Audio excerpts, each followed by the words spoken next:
Hi guys, Tom here. So this is my TBR7 Dual-Sport motorcycle. It's Chinese manufactured. I got it in a crate and I put the final assembly together. And I was thinking, hey, are there other people interested in getting this type of motorcycle? And what little hiccups did I run into or other people ran into that I read about online? So let's talk about those little hiccups before you think about buying this motorcycle. Now, this list is not in any particular order. However, this first one is pretty much a biggie. These motorcycles have had problems with registration. I've experienced it personally, and I've also seen a lot of people complain online about some of the problems. Let me state the first problem. The VIN on these motorcycles are sometimes not listed on your state manufacturer's lists. And as a result, these bikes are sometimes treated as custom bikes, requiring extensive process to get them listed and registered for the road. You might want to check with your DMV or any place that you go to register vehicles to see if these bikes have had any problems. Sometimes when these motorcycles show up, the bill of sale states dirt bike. And as a result, some states don't recognize dirt bikes as motorcycles.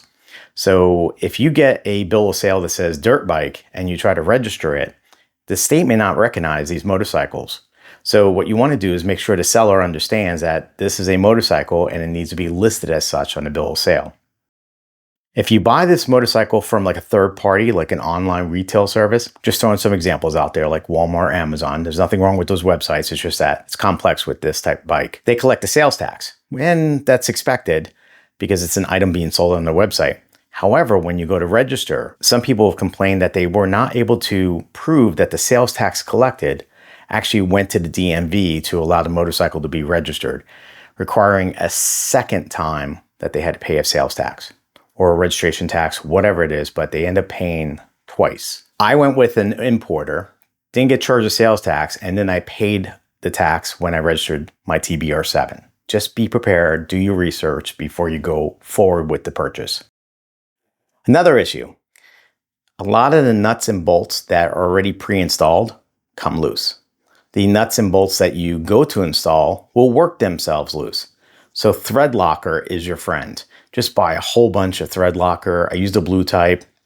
You put it on there, tighten everything up the way it should be. And so far the thread locker has done a great job keeping everything on there. So thread locker is your friend.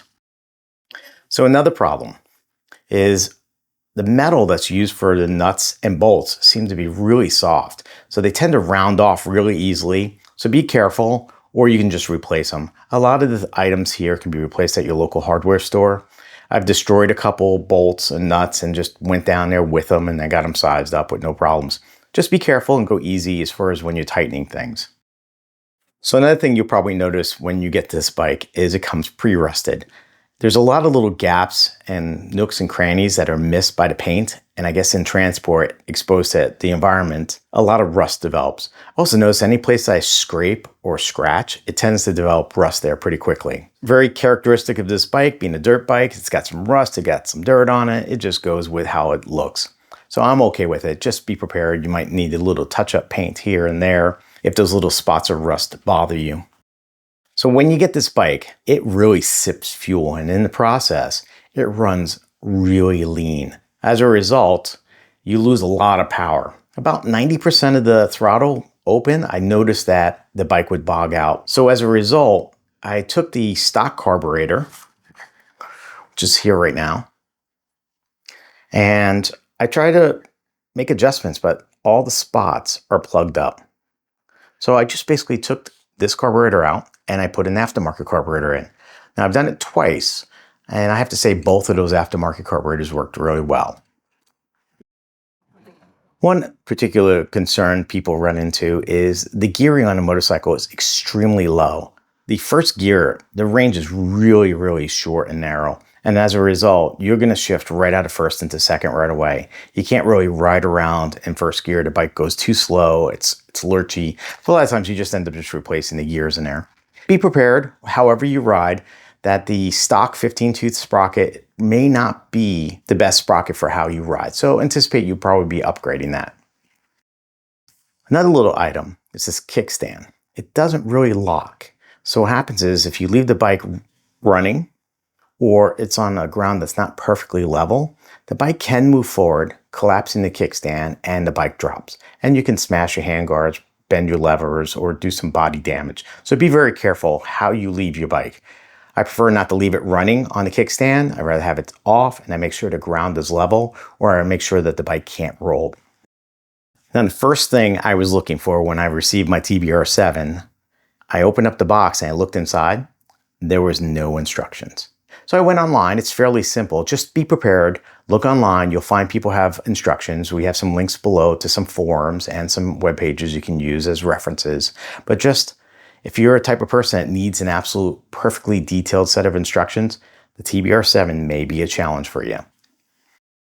If you ever run into a problem, understand that professional mechanics don't seem to like these bikes. I've seen a lot of people complain online that they had problems with the engine, they had problems with the electrical system, and their local mechanics would not touch these bikes. Understand that you're probably on your own when you buy this bike. You'll maintain it, you'll ride it, you enjoy it, you take 100% ownership of its care.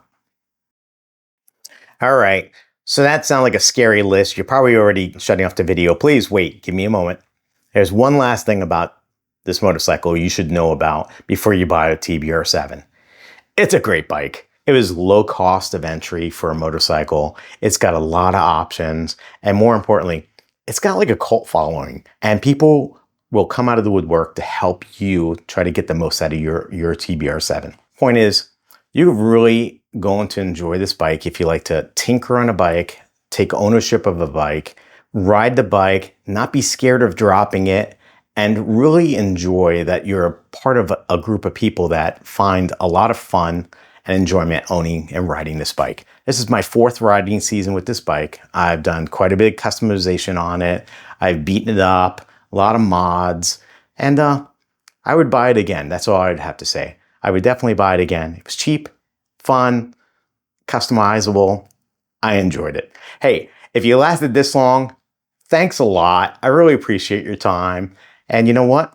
Get out on the road, be safe, and tell me if you got a TBR7 or one of the other Chinese manufactured bikes in the comments below and what you think of these bikes. Hey, be safe.